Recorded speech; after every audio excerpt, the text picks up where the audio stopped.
Okay, so today I've got this 40-pound Speed Queen washer. It's 2008 model. I just got it. I ended up deciding to do all of them, basically. These 2008 models I got from a guy in West Virginia. But this one, the trending bearings were bad. You could grab this inner lip of this drum right here and lift up, and it would go up and down. So I'm replacing the trunnion bearings. Some information I saw on YouTube. And one of the things that I ran into that was hard to do is figuring out how to get this pulley off, and it is crazy, crazy, crazy tight. Like, I bought the puller, but then I was like, well, how do I hold onto the pulley? And what I did is I got these pieces of square, I call it key stock. It's 1/2 inch by 1/2 inch, and each one's probably 5 inches long. And I just taped them behind it, really close to the center.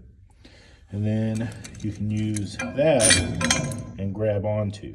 And you do 3 of them, alternating. And then you tighten this up and tighten it onto this, and it slowly pulls it off. I was using an impact gun, and it was barely doing it.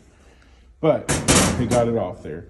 And then I used the same impact gun in a different socket and remove these nuts. Now I was really, really lucky. A lot of times these bolts will start flopping around all loose because they're not really attached on the other side.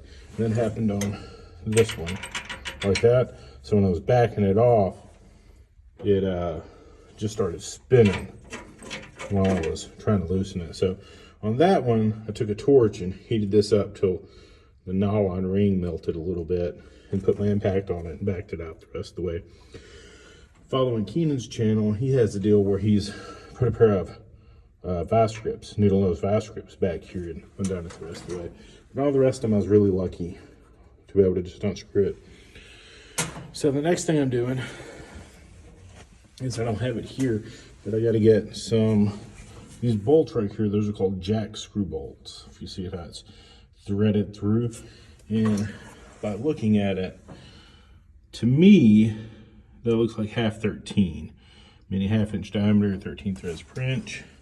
And there's 3 of them. And I think I need some jack screws, which is just a bolt with a lot of threads on it. You want more threads. You don't want, like, some bolts. I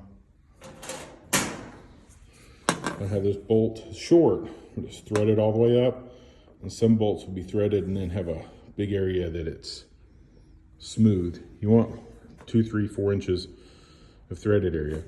An easy way to do that is to get a piece of all thread. You can get that at Lowe's, Home Depot, and just either weld a nut on the back, screw a nut on and weld it, or put 2 nuts together and tighten them opposing one another. It's called jam nutting it. And then you can tighten on the back one. And what we're going to try to do is put bolts in there and get those tomorrow, and then pull this off. Once I pull this off, I can replace the bearings, the seals. I think there's a couple seals up there, and there's a ring I need to look at, see if it needs replaced. So that's step 1, I guess. If you have any questions, just let me know.